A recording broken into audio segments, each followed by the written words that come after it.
ज्योतिराव फुले की 128वीं पुण्यतिथि है। मैं सबसे पहले आज से 100 साल पहले समाज के लिए जीवन खपाने वाले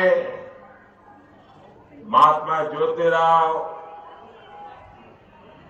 जिस महापुरुषों ने दलित, पीड़ित, शोषित, वंचितों के कल्याण के लिए अपना पूरा जीवन खपा दिया था, ऐसे महापुरुष की 128वीं पुण्यतिथि पर मैं आदरपूर्वक नमन करता हूं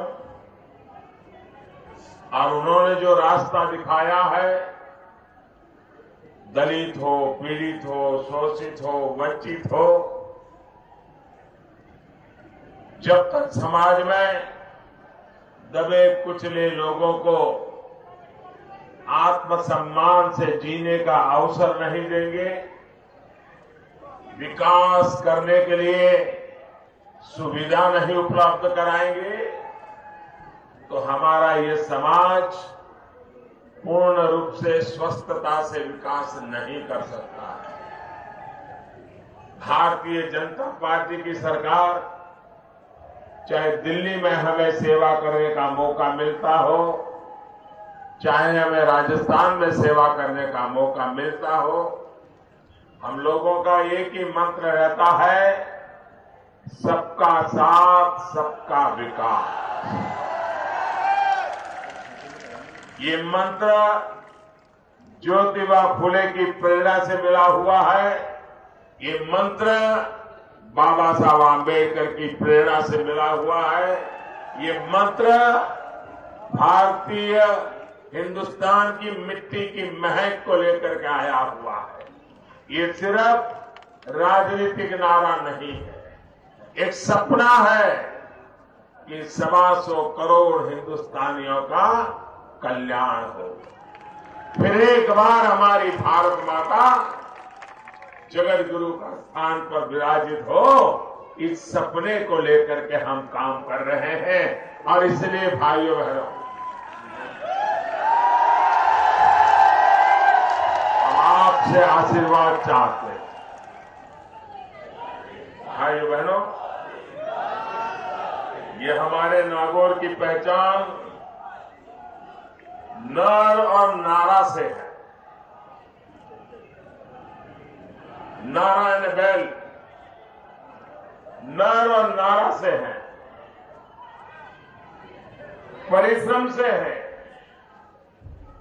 मेहनत कश लोगों से है, कामगार से है। नागौर के जन जन के खून में संकल्प और संस्कार भी भरे पड़े हैं। यहां का कण कण शौर्य और त्याग की भावना पूरे देश को प्रेरणा देने वाली है। भाइयों बहनों, आज जब शौर्य और श्रम की इस धरती पर एक कामगार नामदार के खिलाफ लड़ाई के मैदान में है, और तब आप ही में से एक, आपसे जरा भी अलग नहीं, जो जिंदगी आप गुजारते हैं वही जिंदगी मैंने गुजारी है। जिस जिंदगी को आप जी रहे हैं वही जिंदगी मैं जिया। न आप सोने का चम्मच लेकर के पैदा हुए हैं, न मैं सोने का चम्मच लेकर पैदा।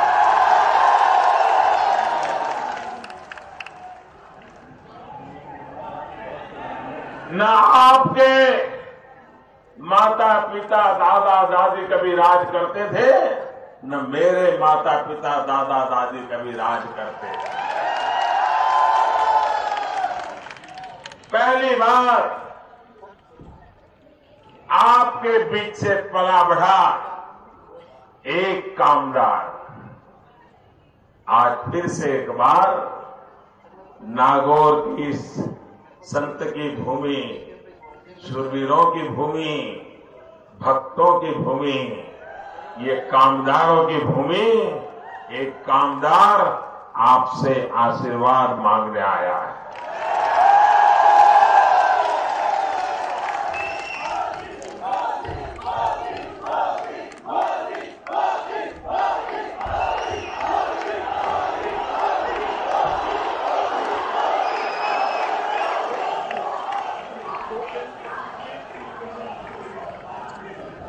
भाइयों बहनों,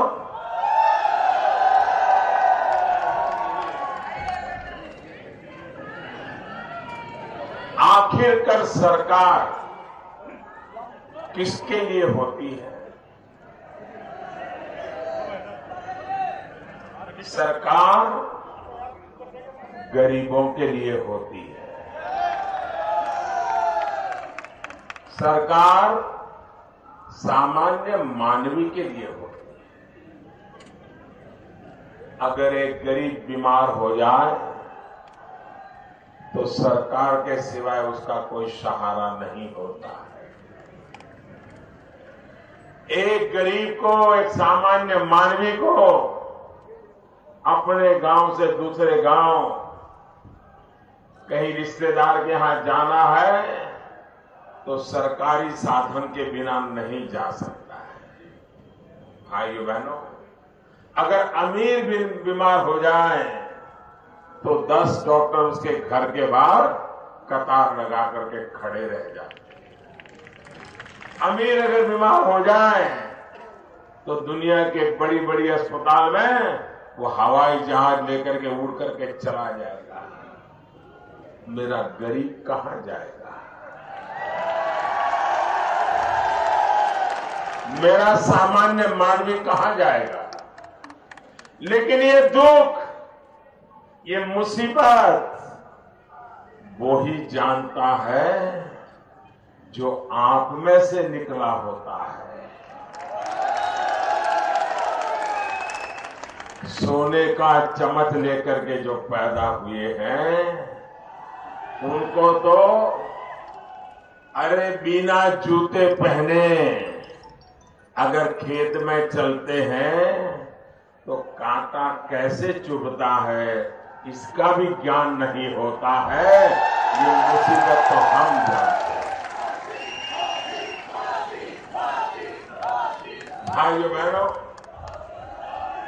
कुछ लोग तो ऐसे हैं, कोई कागज पकड़ा ले और कोई बोल दे यहां किसानों का बोलना है तो वो रख लेते हैं। जिनको ये मालूम नहीं है चने का पौधा होता है कि चने का पेड़ होता है।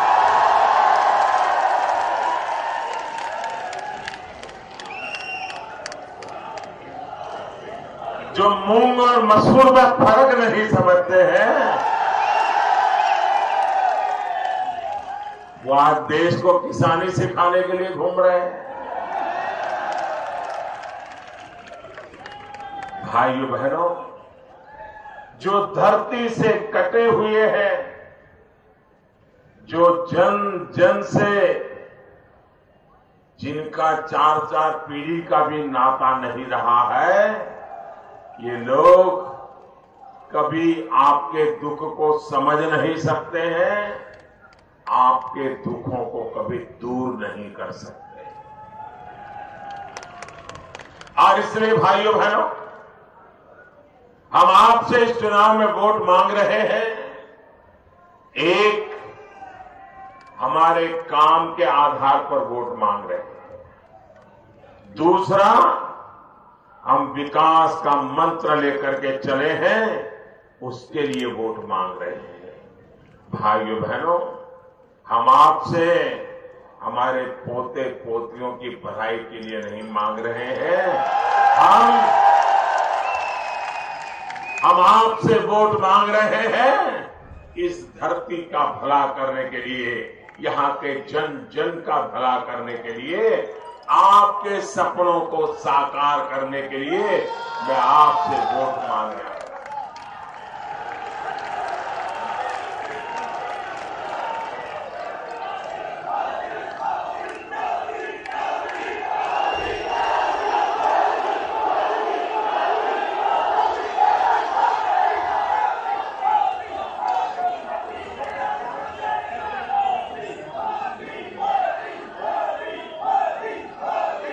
भाइयों बहनों,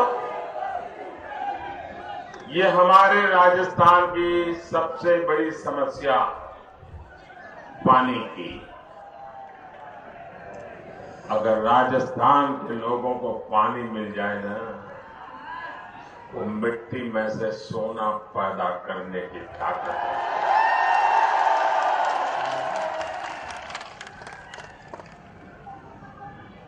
अब मुझे बताइए,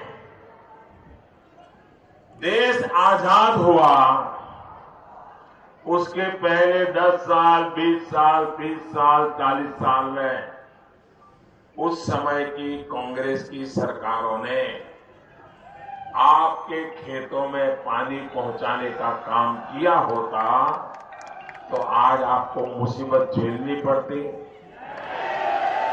सस्ते में काम हुआ होता कि नहीं होता। ये नागौर जिले के लोगों को गुजरात या मुंबई जाना पड़ता क्या? गुजरात मुंबई वालों को नागौर आने के लिए मजबूर होना पड़ता कि नहीं होना पड़ता? लेकिन भाइयों बहनों, उस समय तो उनको कोई पूछने वाला ही नहीं था, कोई विरोध पक्ष नहीं था, इतने सारे मीडिया वाले नहीं थे। जो वो बोले वही सरकार, जो वो करे वही सरकार, जो चाहे वही सरकार। और जनता बेचारी भली भांति इंतजार करके रहती थी कि अब कभी होगा, कुछ होगा, ऐसे होगा, वैसे होगा। भाइयों बहनों, मैं वसुंधरा जी की सरकार को, वसुंधरा जी को बधाई देता हूं तो उन्होंने राजस्थान में 1.5 लाख हेक्टेयर भूमि में सिंचाई पानी पहुंचाने का भगीरथ काम किया है। अरे मेरे राजस्थान का 1 लाखा बंजारा एक बावड़ी बना दे, बावड़ी, तो सदियों तक ये राजस्थान भूलता नहीं है। ये वसुंधरा जी ने तो 1.5 लाख हेक्टेयर भूमि में पानी पहुंचाया है। मेरे भाइयों बहनों, हम कैसे भूल सकते हैं इस काम को, कैसे भूल सकते हैं? और इसलिए भाइयों बहनों, मैं आपसे आग्रह करने आया हूं, राजस्थान में फीडर की रीलाइनिंग 1300 करोड़ रुपया स्वीकृत की गया है। उससे यहां के लोगों को कितना लाभ होने वाला है, इसका आप भली भांति अंदाज कर सकते हैं। भाइयों बहनों, आपको मालूम है आपके एक वोट की ताकत क्या है? आपने सोचा है? आपने सोचा है आपके एक वोट की ताकत क्या है? बताइए ना, आपके वोट की ताकत क्या है?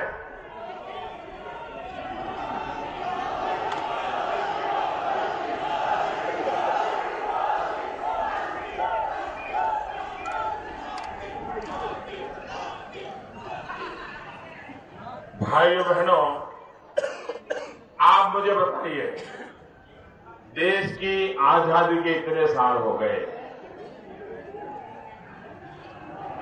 जिसके पास रहने के लिए घर नहीं है,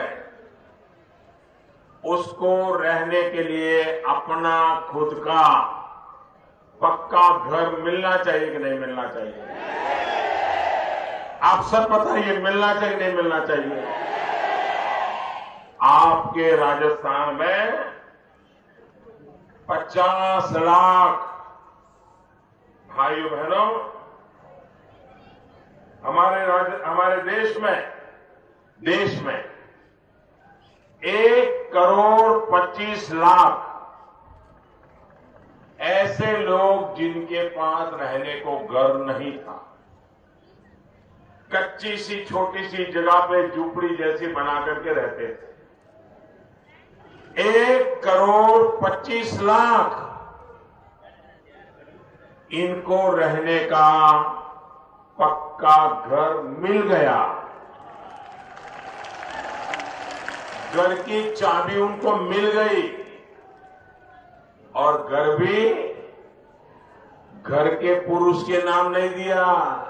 मेरी माताएं बहनें याद रखे, ये मोदी आपके लिए काम करता है। हमारे देश में तो ऐसी परंपरा कि घर होगा तो पति के नाम पर, गाड़ी होगी पति के नाम पर, खेत होगा पति के नाम पर, दुकान होगी पति के नाम पर, और पति नहीं रहे तो सब कुछ बेटे के नाम पर। महिला के नाम पर कुछ नहीं है। हमने नियम बदल दिया। हमने कहा सरकार जो घर देगी, सरकार जो घर देगी वो घर की मुखिया जो महिला होगी उसके नाम पर देगी। और आज 1,25,00,000 महिलाओं के नाम हमने घर बना करके दे दिए। इस बार की दिवाली इन परिवारों ने अपने खुद के नए घर में दिया जला करके मनाई। भाइयों बहनों, हमारे राजस्थान में भी 7 लाख ऐसे लोगों को घर मिला है। 7 लाख लोगों को ऐसा घर मिला है। और घर भी यानी 4 दीवारें नहीं, पक्का घर, घर में नल, नल में जल, गैस का कनेक्शन, बिजली का लट्टू,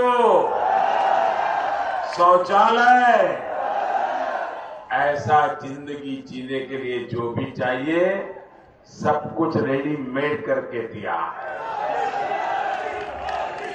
आपके इस नागौर जिले में आप सीना तान करके गर्व से कह सकते हो, आपके नागौर जिले में 16,000 ऐसे लोग जिनके पास घर नहीं था, पक्का घर,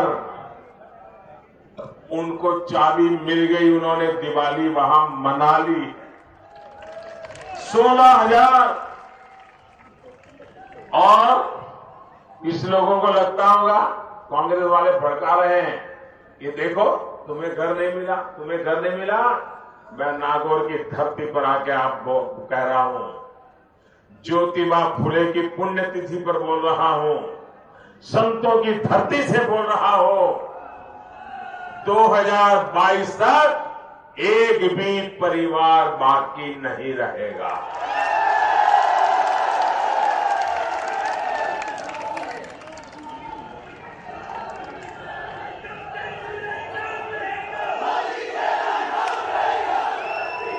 भाइयों बहनों,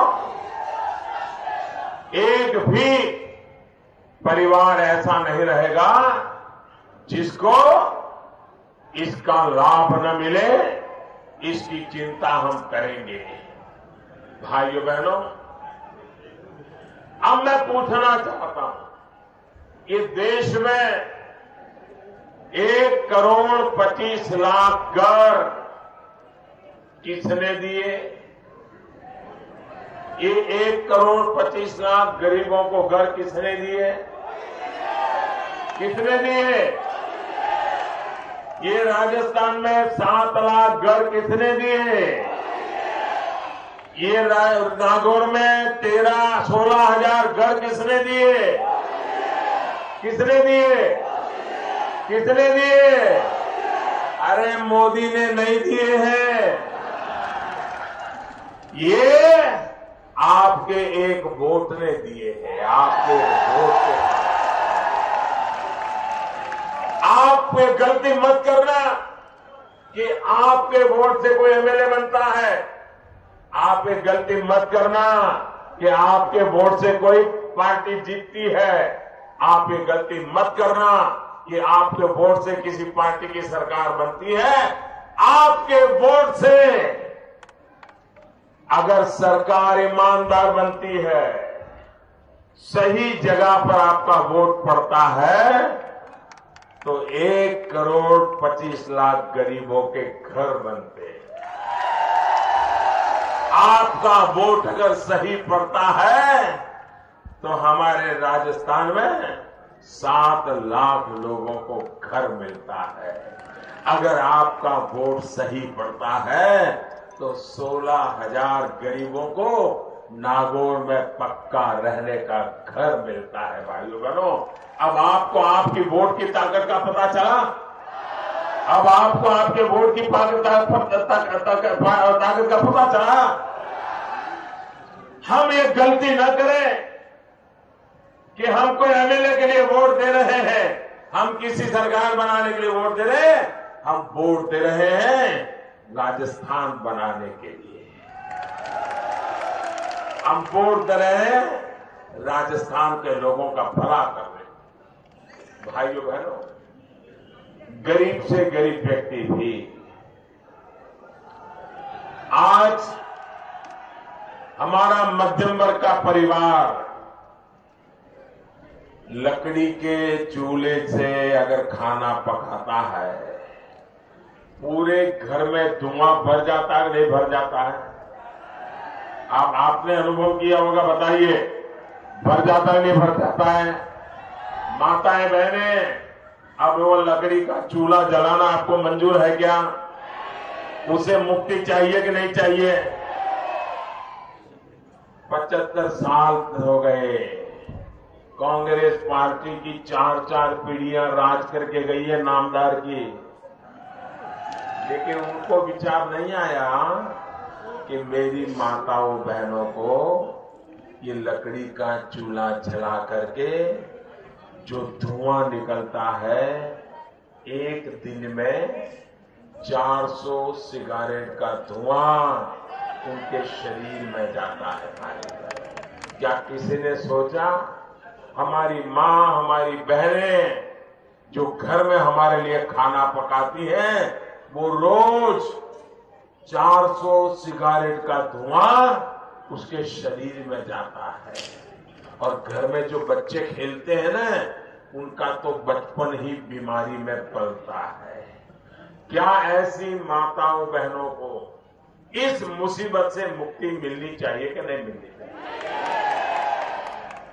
उनको भी ये बड़े बड़े लोग, अमीर लोग जिसके घर में गाड़ियां दौड़ती हैं, उनके घर में तो फटाक से गैस का चूल्हा जलता है, और गरीब तो बेचारा फूंक मार मार के मर जाता है।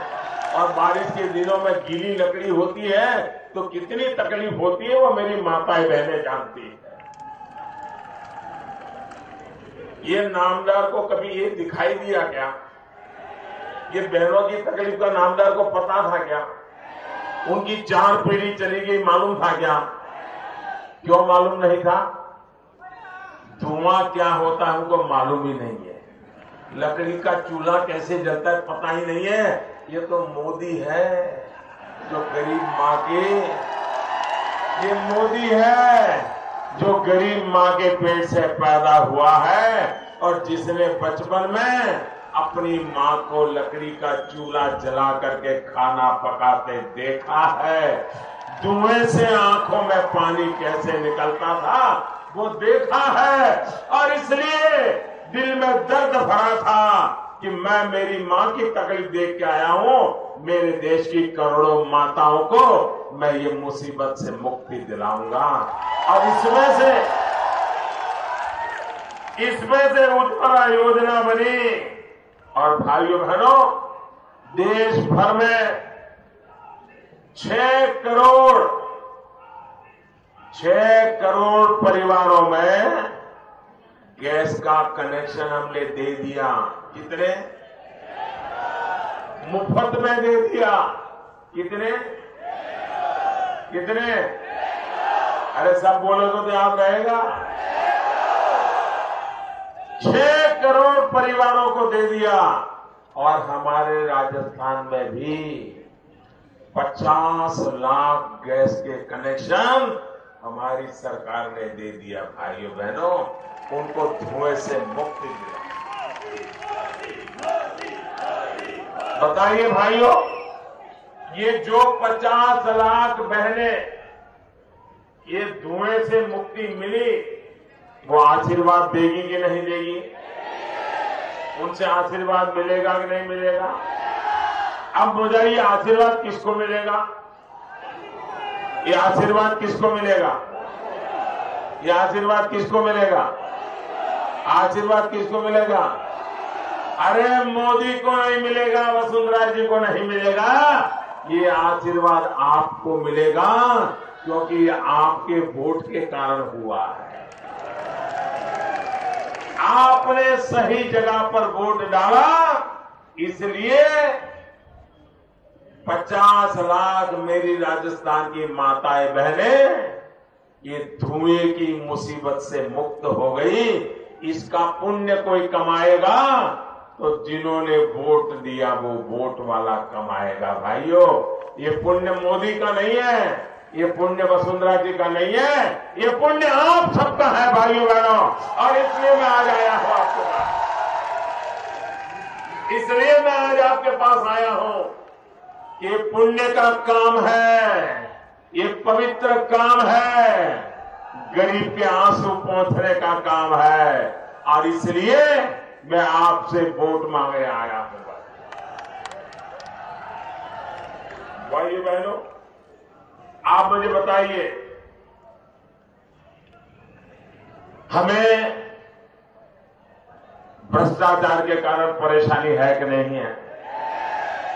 भ्रष्टाचार जाना चाहिए कि नहीं जाना चाहिए? अभी ऊपर से तो मैंने साफ किया है, ये तो आपको दिखता है ना, ऊपर से बराबर सफाई हुई है कि नहीं है? ये किसके कारण हुई? आपके वोट के कारण हुई। अभी मुझे नीचे भी करना है। आपके आशीर्वाद के बिना संभव होगा क्या? नीचे भी करना है। अभी तो मैंने शुरू किया है, लेकिन ये नामदार ऐसे चिल्ला रहे, ऐसे चिल्ला रहे, ऐसे चिल्ला रहे हैं कि जैसा उनका 7 पीढ़ी का चला गया। आप हैरान हो जाओगे भाइयों, ये देश कैसे चलाया इन लोगों ने। ये देश इन्होंने कैसे चलाया, आपको ताज्जुब होगा। ये लोग ऐसे सरकार चलाते थे कि जो बेटी कभी पैदा नहीं हुई,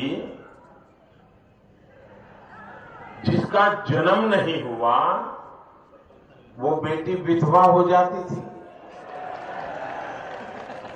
है ऐसा कोई जादूगर? ये नामदार की सरकार ऐसे जादूगर थी। बेटी पैदा नहीं हुई और विधवा हो जाती थी। सरकारी दफ्तर में उसका नाम चढ़ जाता था और हर महीने उसके नाम से विधवा पेंशन का चेक कट जाता था, पैसे कट जाते थे। भाई, ये कौन सा खेल है भाई?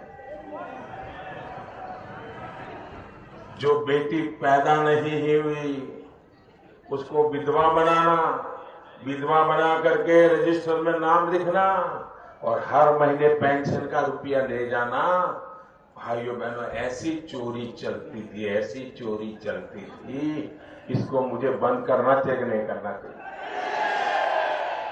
अब जिसको ये मलाई खाने को मिलती थी, वो मोदी मुर्दाबाद बोलेंगे कि नहीं बोलेंगे? मोदी की जाति पूछेंगे कि नहीं पूछेंगे? मोदी की मां को घसीटेंगे नहीं घसीटेंगे? मोदी के बाप को गाली देंगे कि नहीं देंगे? ये इसलिए चिल्ला रहे हैं, ये सारी दुकानें बंद हो गई है, ताले लग गए, ताले। भाइयों बहनों, जो बच्चे पैदा नहीं हुए स्कूल में स्कॉलरशिप ले रहे हैं, जिसका घर नहीं उसके नाम से राशन कार्ड है, अनाज लिया जाता है। कोई ऐसी चीज नहीं है जिसमें उन्होंने लूटने के रास्ते न खोजे हो। मैं तो रास्ते बंद करते करते करते देख रहा हूं, एक रास्ता बंद करो तो नया निकलता है, दूसरा बंद करता हूं तीसरा निकलता है। ऐसी भूल भुलैया बनाई है इन्होंने चोरी करने की। 70 साल में ऐसी महारत हासिल की है। भाइयों बहनों, एक एक गली का गेट बंद कर रहा हूं, ये आपके आशीर्वाद के कारण हुआ है। और क्या फायदा हुआ मालूम है?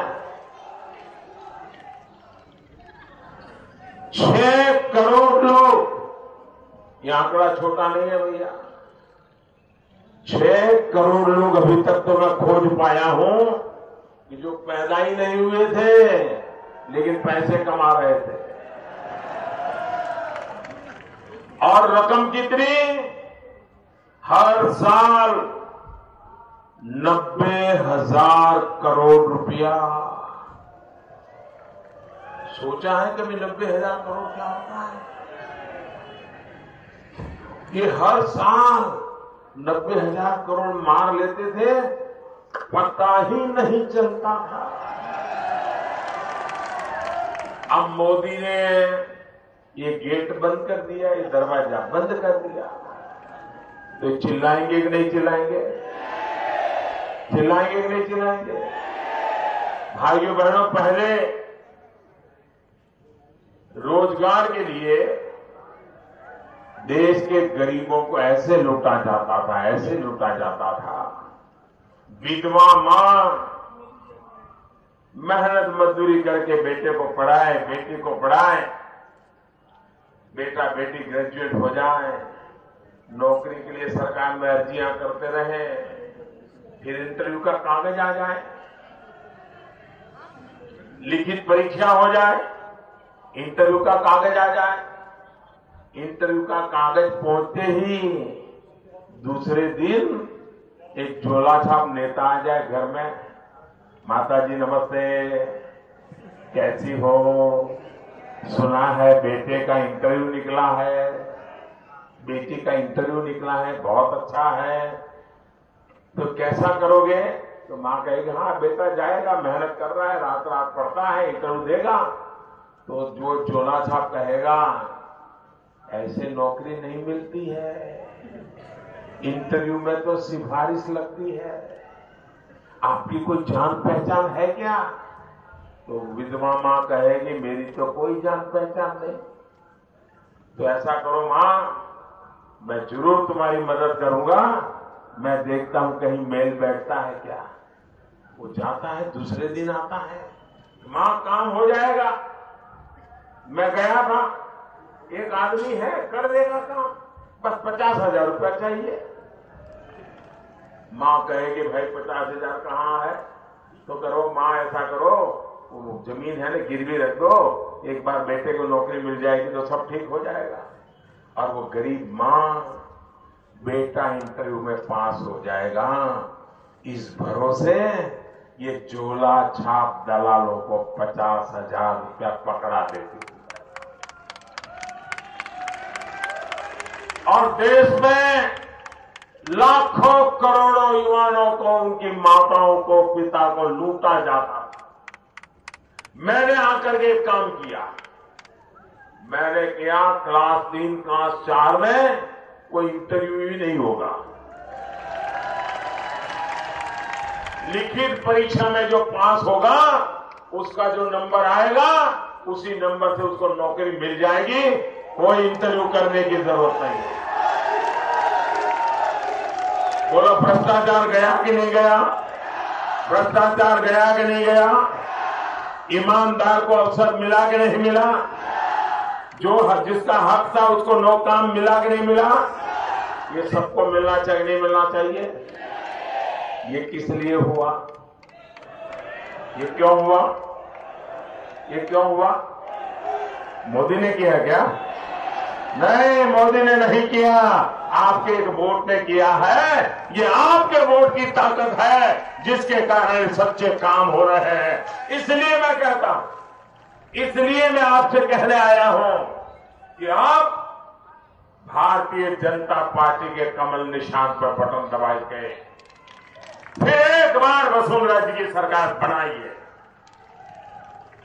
भाइयों बहनों, आप मुझे बताइए, ये कांग्रेस वाले दिन रात मुझे गाली देते हैं, देते कि नहीं देते?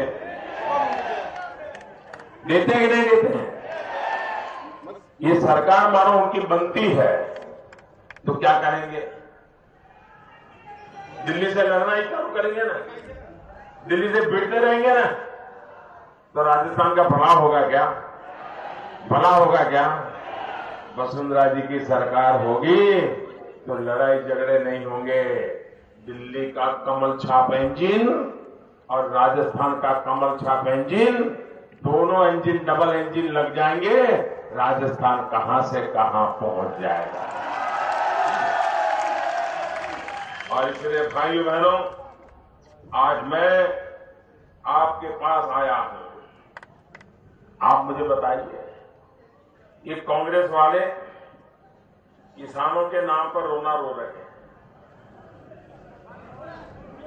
स्वामीनाथन कमीशन ने 10 साल पहले ये नामदार की सरकार को रिपोर्ट दिया था और उस समय कहा था, 10 साल पहले कहा था कि अगर किसानों को उनकी लागत का 1.5 गुना एमएसपी मिलेगा तो किसान की जिंदगी ये मुसीबतों से मुक्त होगी। 10 साल पहले दिया था। आज ये जो किसानों के नाम पर गड़ियाली आंसू बहा रहे हैं, उनको उस समय वो रिपोर्ट देखने की फुर्सत नहीं मिली, अलमारी में रख दिया। मोदी आया, उसने सारा निकाला। देखो भाई, मेरे किसानों का कुछ करना है।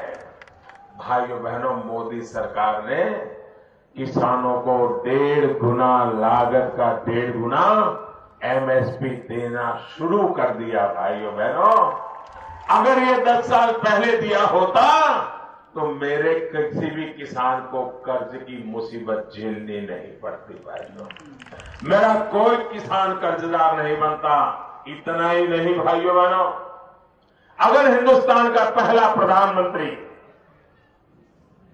एक किसान मां का बेटा, जिसने जीवन भर गांधी जी के साथ रह करके किसानों के हक की लड़ाई लड़ी थी, अगर वो मेरे देश का किसान बेटा सरदार वल्लभ भाई पटेल, ये अगर देश का पहला प्रधानमंत्री हुआ होता तो मेरे देश का किसान आज सबसे ज्यादा सुखी होता, क्योंकि उसको किसान का पता था, किसानी का पता था, उसको किसान की मुसीबतों का पता था। ये नामदार सोने का चम्मच लेकर के जो पैदा हुए हैं, इनको किसान क्या होता है ये भी जिनको पता नहीं है, वो आज किसान के नाम पर गड़ियाली आंसू बहा। और इसलिए भाइयों बहनों, आप मुझे बताइए, पहले आपको समय पर यूरिया मिलता था क्या?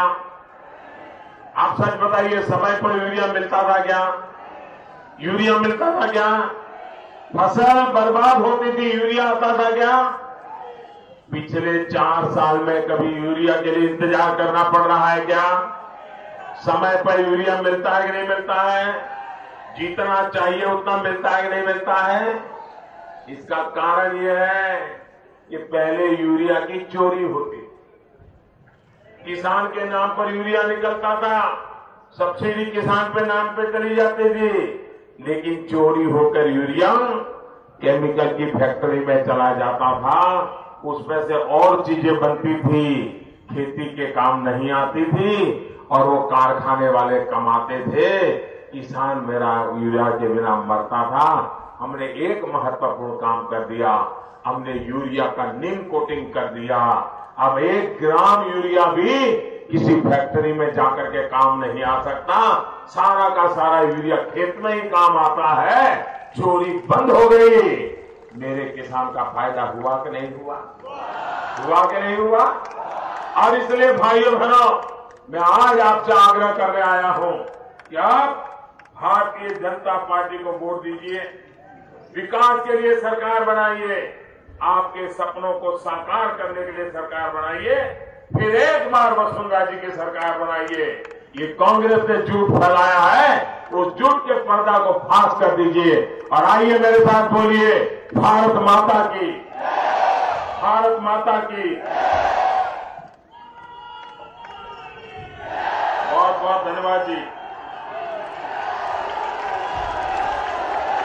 बहुत बहुत धन्यवाद आदरणीय प्रधानमंत्री महोदय। अब मैं धन्यवाद के लिए रमाकांत जी शर्मा से निवेदन करूंगा कि आए हुए सभी लोगों को धन्यवाद ज्ञापित करें। आप सब पधारे, 7 तारीख को भाजपा को वोट देकर के विजय बनाएं।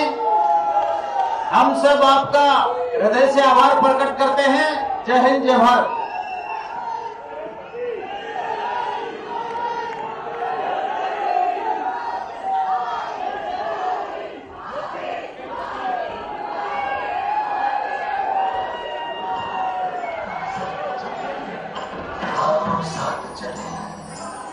कदमों से मिले कदम, अब नहीं